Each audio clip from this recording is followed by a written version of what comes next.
Es una alegría poder estar con ustedes compartiendo esta mañana, ¿sí? Sobre todo porque el Señor ya ha estado obrando a través de los himnos, de los cánticos, que podemos adorar al Señor. Es un privilegio poder adorar al Señor aún en estos tiempos tan particulares que vivimos. Tenemos la bienaventuranza o la dicha de que el Señor nos permite tener un lugar donde reunirnos y celebrar su nombre. Eso es de gran importancia. Y también hoy quiero compartir con ustedes un pasaje que va a hacer que ustedes puedan entender lo importante que es no solamente congregarse, sino el tesoro que llevamos dentro para poder compartir, ¿sí? Hermanos, tienen algo precioso que nadie les puede quitar y que debemos compartir. Y eso es el Evangelio. Es la persona de Jesús que está en nosotros. Y quiero que podamos buscar en Colosenses capítulo 1, versículos 24 al 29, un pasaje bastante conocido del apóstol Pablo. Colosenses capítulo 1, versículo 24 al 29, ¿sí? Mientras lo buscan, vamos a, después de leerlo, tener un tiempo de oración. Colosenses capítulo 1, después de Filipenses, Colosenses capítulo 1, versículos 24 al 29. Dice así el apóstol Pablo: ahora me gozo en lo que padezco por vosotros y cumplo en mi carne lo que falta, dice, de las aflicciones de Cristo por su cuerpo, que es la iglesia, de la cual fui hecho ministro según la administración de Dios o según el don de Dios que me fue dado para con vosotros, para que anuncie cumplidamente la palabra de Dios, el misterio que había estado oculto desde los siglos y edades, pero que ha sido manifestado a sus santos, dice, a quienes Dios quiso dar a conocer las riquezas de la gloria de este misterio entre los gentiles. ¿Cuál es ese misterio? Es Cristo en vosotros, la esperanza de gloria. Dice, a quien anunciamos, amonestando a todo hombre y enseñando a todo hombre en toda sabiduría, a fin de presentar perfecto en Cristo Jesús a todo hombre. Padre, en esta mañana ruego tu presencia en este lugar, que pueda explicar a mis hermanos y bendecir con esta palabra como tú me has bendecido a mí. Y te pido, Señor, que también tú puedas, a través del Evangelio, motivar a tu iglesia a trabajar juntos por este precioso tesoro que la iglesia tiene, que es Jesucristo, es la persona de Jesús en nuestro corazón. Padre, te ruego que hoy tu Espíritu también esté obrando alrededor de tu iglesia congregada en este lugar, para que tu presencia, Señor, pueda llegar a cada corazón en el nombre de Jesús. Amén y amén. Mis queridos hermanos, vieron que cuando surgen urgencias en la casa, cuando surgen urgencias en distintos lugares, nosotros debemos acudir rápidamente a buscar una solución. ¿Es así o no? O cuando, por ejemplo, en la casa se está incendiando, ¿qué pasa con el cuerpo de bomberos? Rápidamente se mueven como un equipo para solucionar ese incendio, solucionar un problema que está habiendo o un accidente, ¿sí?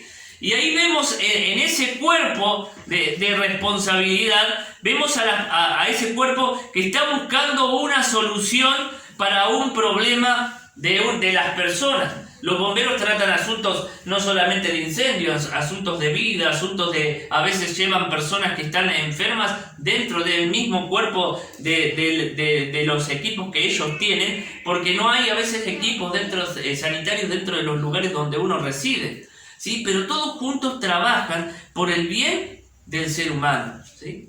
Y uno dice, cuando a veces vienen los bomberos a pedir una colaboración o una ayuda, uno dice, sí, vamos a ayudar a los bomberos porque hacen un bien a la humanidad, hacen un bien a nuestra ciudad. Pero yo me ponía a pensar en la urgencia que tiene el ser humano de conocer a Cristo. ¿Y quién va a ser aquel que vaya a ser el rescatante de las almas, o el que va a buscar a esas almas que realmente no tienen a Cristo en el corazón? ¿Quiénes serán aquellos, como esos rescatistas o esos bomberos, que van a estar buscando presentar el Evangelio a esas personas que van hacia un destino de condenación? ¿Quiénes, hermanos?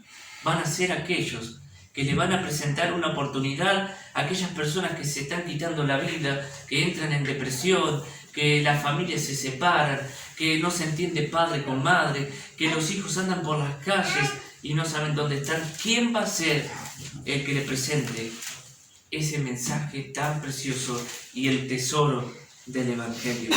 El apóstol Pablo dice acá: ahora me gozo, en el versículo 24, lo que padezco en mi carne, lo que falta en las aflicciones de Cristo por su cuerpo, que es la iglesia. El apóstol Pablo, hermanos, dio su vida por la iglesia. Él estaba convencido de que el plan de Dios que había empezado en su vida y había transformado su vida, quería que otras personas también lo conozcan. Querida iglesia, hay algo que Dios te ha regalado y es un don y es un milagro, es el nuevo nacimiento. Muchos dicen: no, yo nací de nuevo, acepté a Jesús, fue algo fácil. ¿Saben que el nuevo nacimiento es un milagro? ¿Saben que el nuevo nacimiento es un don de Dios que despierta en el corazón del hombre y que uno realmente siente una alegría y algo inexplicable en el corazón y un quebrantamiento que solo Dios puede dar? Eso es un don, es un regalo. Y es el regalo más grande que uno puede recibir, es a Cristo.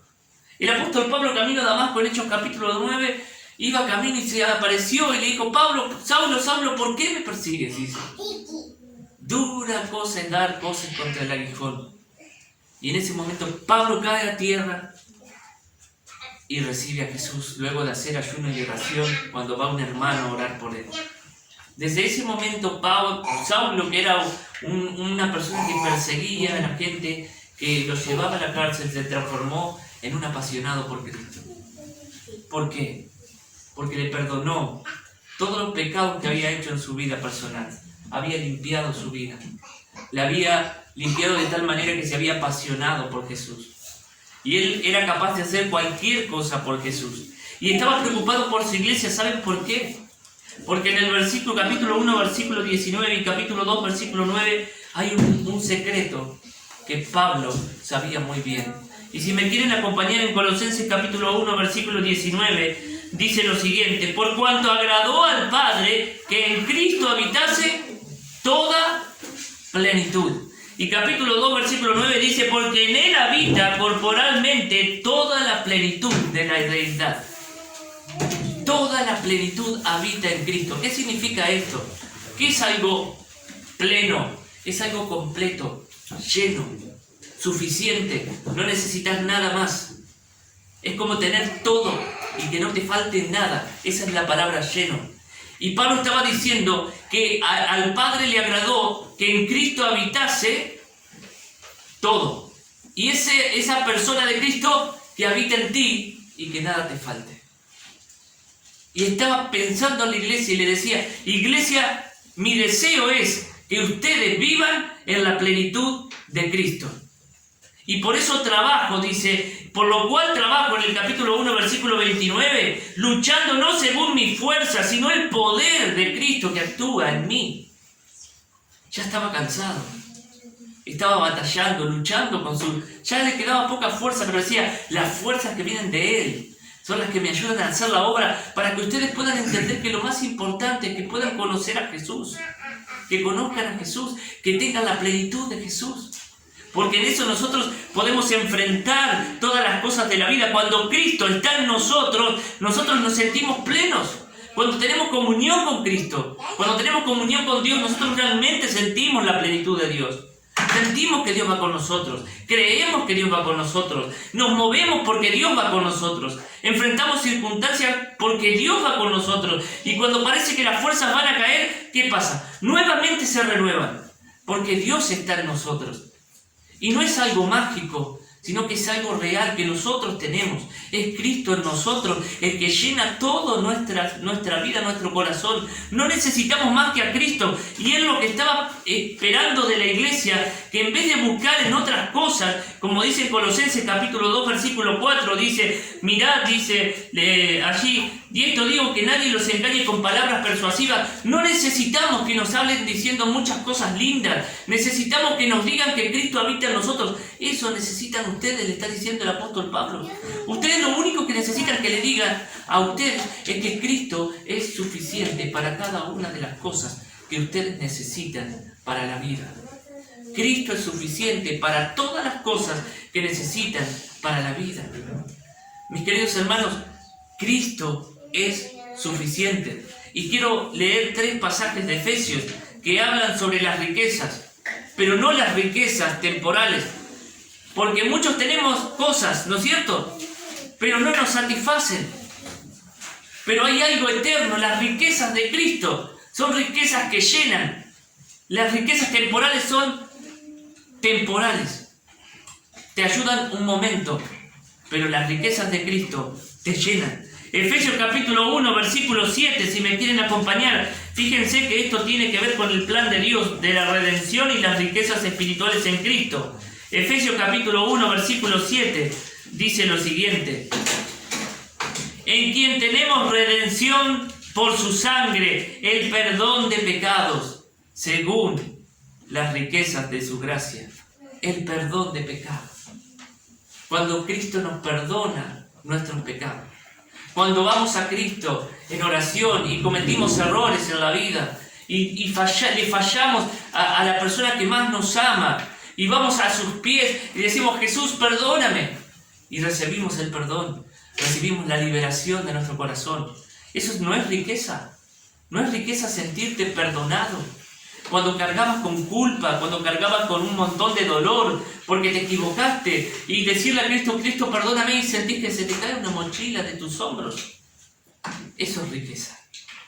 Y esa riqueza viene a través de Cristo. ¿Por medio de qué? De su sangre vertida en la cruz del Calvario por nosotros. Cada gota de su sangre, hasta la última, fue vertida para el perdón de tus pecados, para el perdón de mis pecados, para que pueda estar en paz conmigo mismo y con Dios. Porque a veces uno no puede estar en paz ni consigo mismo, porque carga cosas a veces que le están perturbando. Pero cuando vamos a la cruz del Calvario, cuando pedimos perdón a Jesús, esa riqueza hace que nosotros descansemos en Él. Lloramos, nos acongojamos por el pecado, pero después sentimos el alivio del perdón de Jesús. Y esa es una riqueza que no se puede comparar. Otra de las riquezas que Jesús da de Efesios capítulo 1, versículo 18, también que tiene que ver con lo espiritual. Y me quiero enfocar en esto, porque realmente es hacia donde debemos apuntar. Dice: alumbrando los ojos de vuestro entendimiento, para que sepáis cuál es la esperanza que Él os ha llamado, y cuál es la riqueza de su gloria, de la gloria de su herencia, los santos. Cristo despierta en nosotros una eternidad diferente. Y usted me puede decir: claro, yo entiendo que hay una eternidad, pero ¿sabe que todos no saben que hay una eternidad? Usted puede entender que no todos saben que después de este ámbito temporal nos espera una gloria en los cielos. Un lugar donde nadie nos va a poder quitar, un lugar que nadie nos va a poder robar, que es eterno, que es precioso, donde ya no habrá más lágrimas ni dolor, como dice la palabra, donde ya alabaremos a Dios, hermano. Eso no tiene precio. Y cuando hay personas adultas que están por partir a la eternidad, sea padre, sea abuelo, cuando vos lo ves llegar al momento del fin, no les decimos que se fueron y nunca más lo veremos, le decimos: hasta pronto. Porque sabemos que irán a un lugar donde nos encontraremos todos juntos cuando el Señor nos venga a buscar, como dice en 1 Tesalonicenses 4:16. Eso es un tesoro. Porque cuando tenemos que despedir a un ser querido, sabemos que es hasta pronto. No es para nunca más verlo. Porque dice que el Señor vendrá en el aire y junto con ellos el Señor vendrá y las primicias se levantarán y junto con Él estaremos en los cielos. Eso es riqueza. Eso es riqueza. Y lo saben quienes tuvieron la pérdida de un ser querido, o que perdieron a una persona de mucho cariño. Eso es riqueza, porque te sana el corazón. En vez de estar turbado toda tu vida preguntándote si pudiste hacer algo por la persona o no pudiste hacer, si realmente fuiste una buena persona o no fuiste una buena persona, cuando lo veas allá en el cielo vas a verlo y vas a adorar con Cristo, con Él, en los lugares celestiales, al gran Dios. Díganme si eso no es una riqueza. Díganme si eso realmente no vale la pena. Colosenses capítulo 1, versículo 12, también dice otra riqueza, que dice allí: con gozo dando gracias al Padre que nos hizo aptos para participar de la herencia de los santos en luz. Hermanos, ¿cuántas herencias tenemos?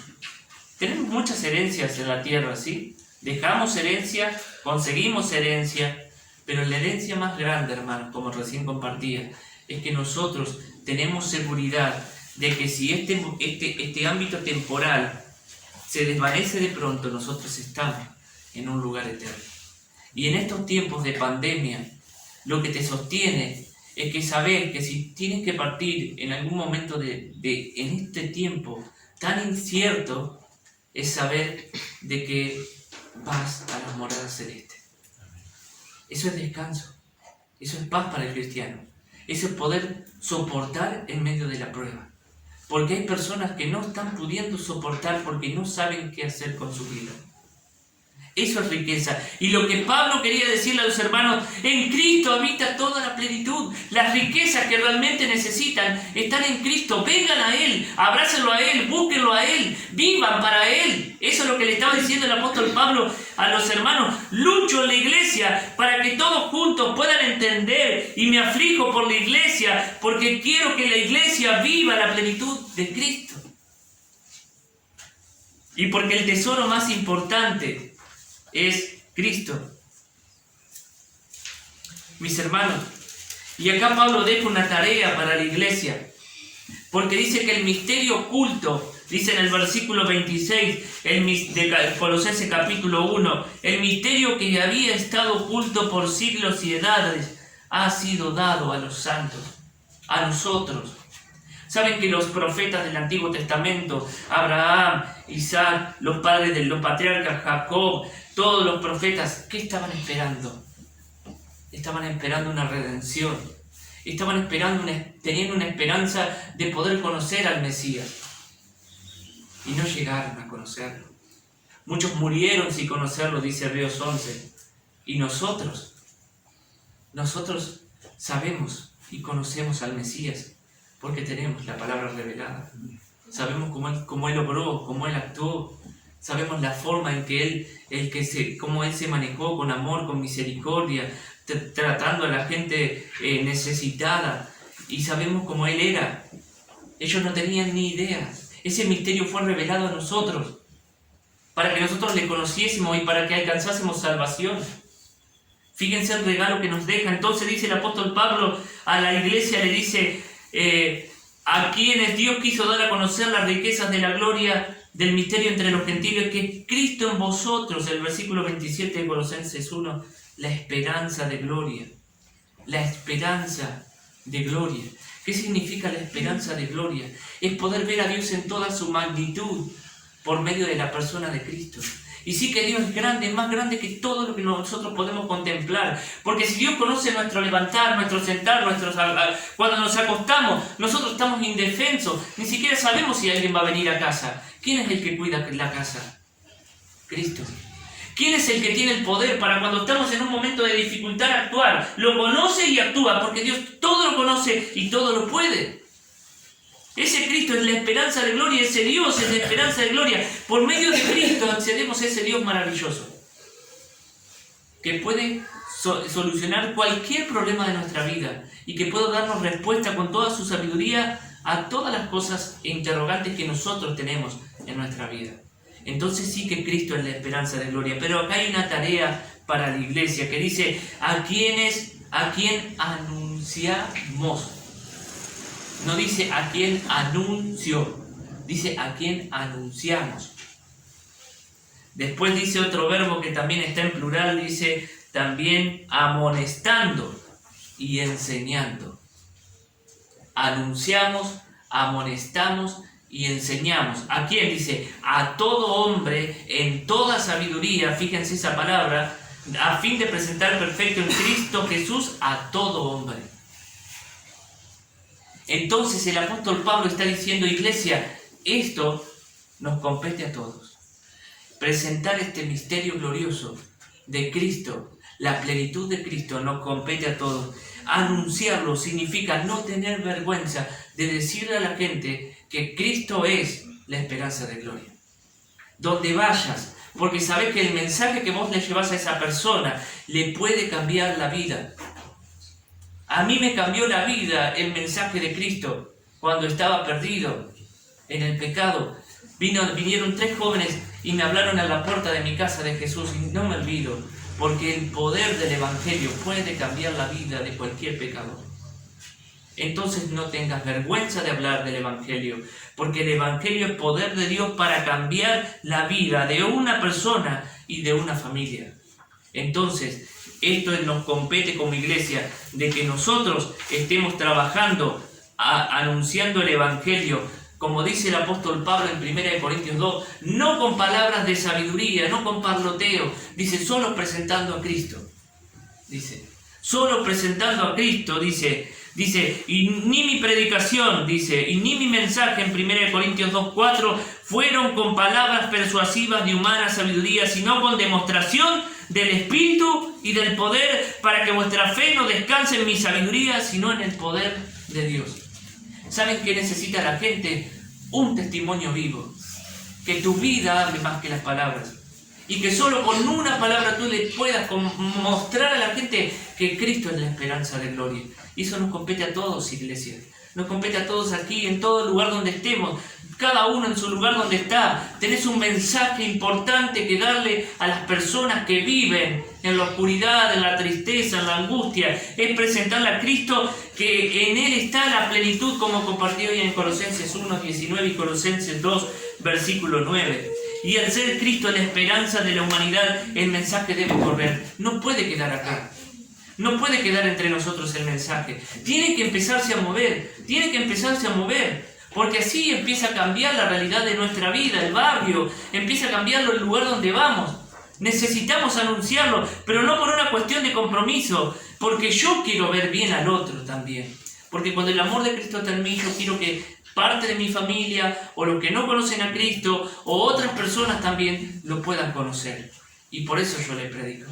Yo tenía un hermano que siempre llevaba en su bolsillo un tratado. No sabía leer. Sabía que eran tratados porque yo le leía lo que decía el tratado. Pero siempre ponía un tratado en la mano de una persona. O sea que no hay argumento para decir, yo no puedo hacer algo por Cristo. Yo no tengo el tiempo para decirle a alguien que Cristo es la esperanza de gloria. Porque si una persona que no sabe ni leer pudo poner un folleto en la mano de otra persona para que pueda conocer a Jesús, si nosotros sabemos leer, ya tenemos gran parte para poder presentar. Hasta podemos orar por una persona para que lo pueda conocer. Y dice también aquí el apóstol Pablo, dice, anunciando este evangelio, dice también, y amonestando unos a otros. ¿Sabe qué significa esto, amonestar? No significa lo que nosotros interpretamos en la Biblia como confrontar. Esta palabra amonestación significa cambiar o revertir el pensamiento de una persona. ¿Saben que necesitamos leer la palabra, necesitamos aprender el Evangelio? ¿Para qué? Para que las personas que lleguen a Cristo nosotros les podamos decir, mira, esto no es así, robar no es la solución para tu vida. Tú tienes que trabajar para conseguir el pan de cada día, porque el Señor nos manda a vivir dignamente. Si una persona miente, vos le tenés que decir, no, mi hermano, no es así la situación. La mentira cada vez te va a llevar a un callejón sin salida donde no vas a saber cómo solucionar las cosas. ¿Sí? Sino que en verdad Cristo nos llamó a hablar verdad siempre y a hablar palabras de sabiduría, y nosotros tenemos que trabajar así. Cuando vos a las personas les podés hablar y les podés cambiar la forma de pensar, o por lo menos ayudarla a cambiar la forma de pensar, ya le estás enseñando parte de lo que es el Evangelio y le estás ayudando a conocer a Cristo. Entonces el apóstol Pablo decía también en 1 Tesalonicenses 5:12 en adelante, os ruego, hermano, no solo que reconozcáis a los que trabajan y presiden en el Señor y os amonestan, y que los tengan en mucha estima por causa de la obra. Dice, también os rogamos, hermanos, dice, 1 Tesalonicenses 5:12 al 14. Está hablando no solo a los pastores, está hablando a la iglesia. Dice, por tanto rogamos, hermanos, que os amonestéis a los ociosos, alentéis a los de poco ánimo y que sostengáis a los débiles. ¿A quién le dice? ¿Al pastor? No. Le está diciendo a los hermanos de la iglesia que entre todos debemos amonestarnos unos a otros cuando alguien está equivocado, alentar a los de poco ánimo y sostener a los débiles. ¿No es la tarea del pastor cubrir todas las necesidades de la gente. Es la tarea del cuerpo de ayudarse mutuamente a crecer en el Señor. Porque el apóstol Pablo muestra la imagen del cuerpo. Todos nosotros, desde el más pequeño hasta el más grande, tiene que ser ayudado, tiene que ser bendecido por el cuerpo de Cristo. Y esto tiene que ver también con el Evangelio. ¿Saben que cuando uno entra a una iglesia sabe cómo el estado de una iglesia? Cualquier persona que entra por la puerta de la iglesia, capaz que ustedes son parte de la iglesia, pero la persona que entra enseguida ve cómo es la iglesia, ¿sí? Y cuando hay una iglesia que tiene forma de familia, es un cuerpo unido, la persona se queda. Porque muchas personas vienen a la iglesia porque no tienen hogar, o porque no tienen un ideal de familia.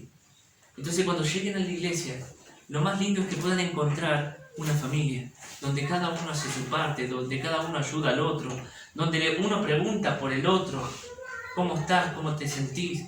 Donde uno ora por el otro, donde cuando hay adultos también se les llama por teléfono, se les atiende, se les ayuda, se les busca la forma de que puedan sentirse cómodos.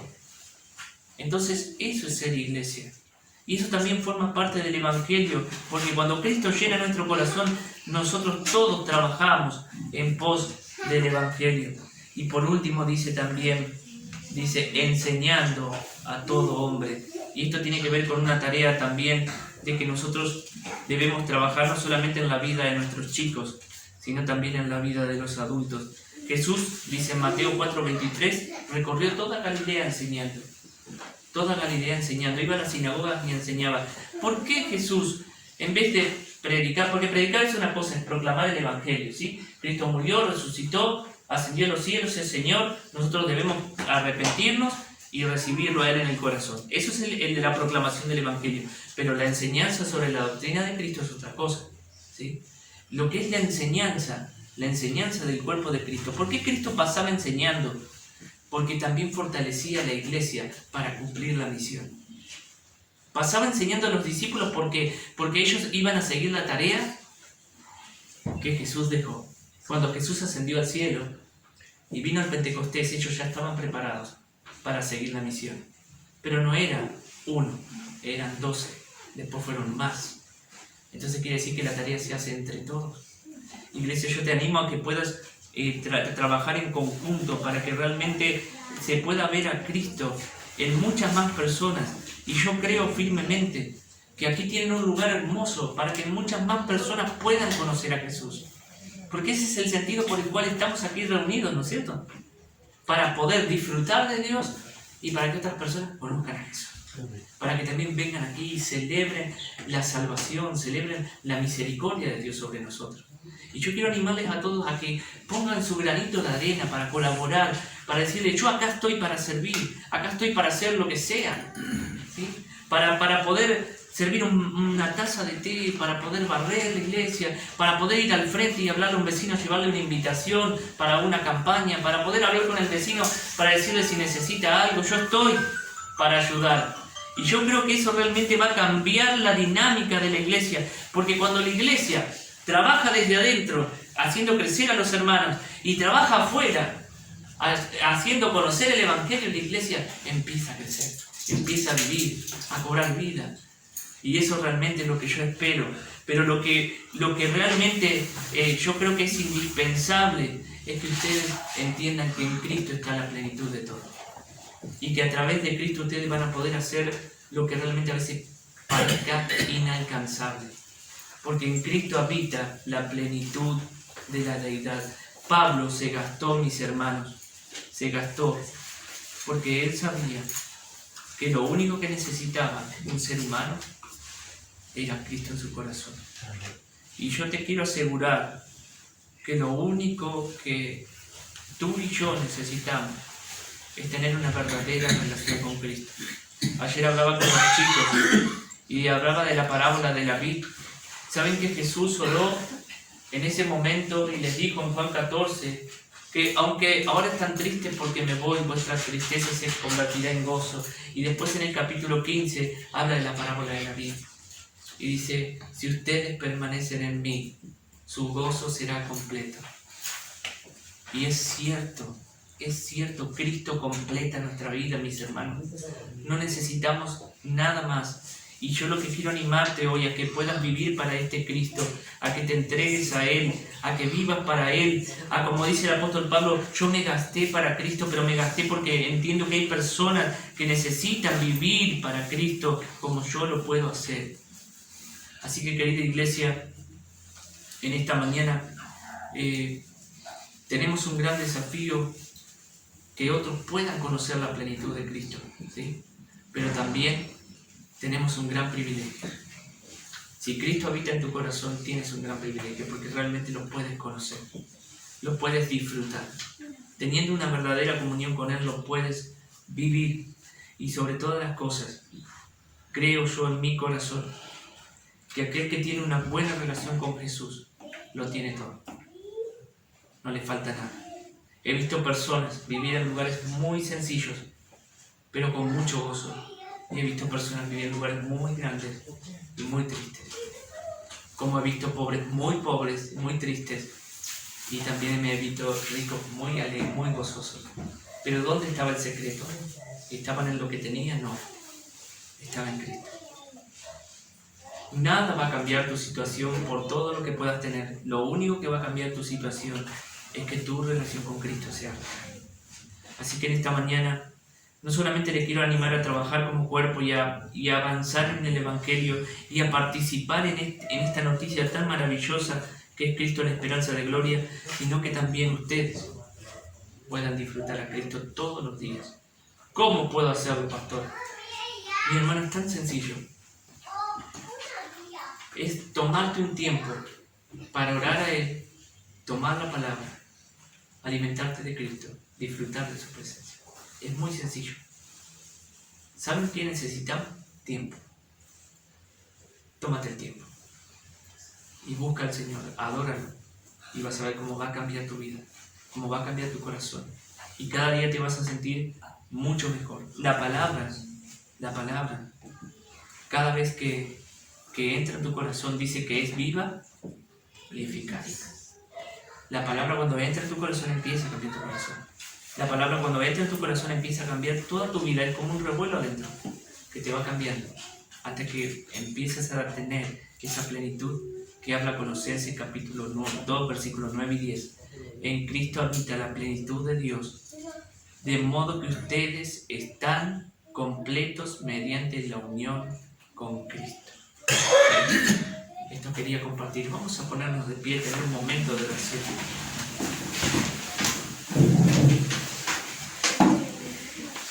Amado Señor, en esta preciosa mañana, amado Señor, si hay alguien que no te conoce, no conoce la plenitud de la vida, no conoce la esperanza de gloria que eres tú, yo te pido que en esta mañana, Espíritu Santo, tú puedas obrar a través de tu palabra en la vida de cada uno de mis hermanos. Si hay alguien que se siente que está en deuda con Cristo, que pueda venir a sus pies y pedir perdón, o allí donde está, decirle: Cristo, perdón cosas malas y quiero arrepentirme y vivir una plenitud contigo.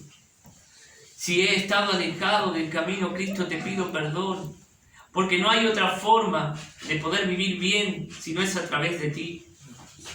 Amado Cristo, y ruego por tu iglesia, para que a través de la plenitud que viene de ti pueda predicar el Evangelio como cuerpo, como iglesia, como un equipo que va hacia adelante, soldados que van hacia adelante predicando el Evangelio.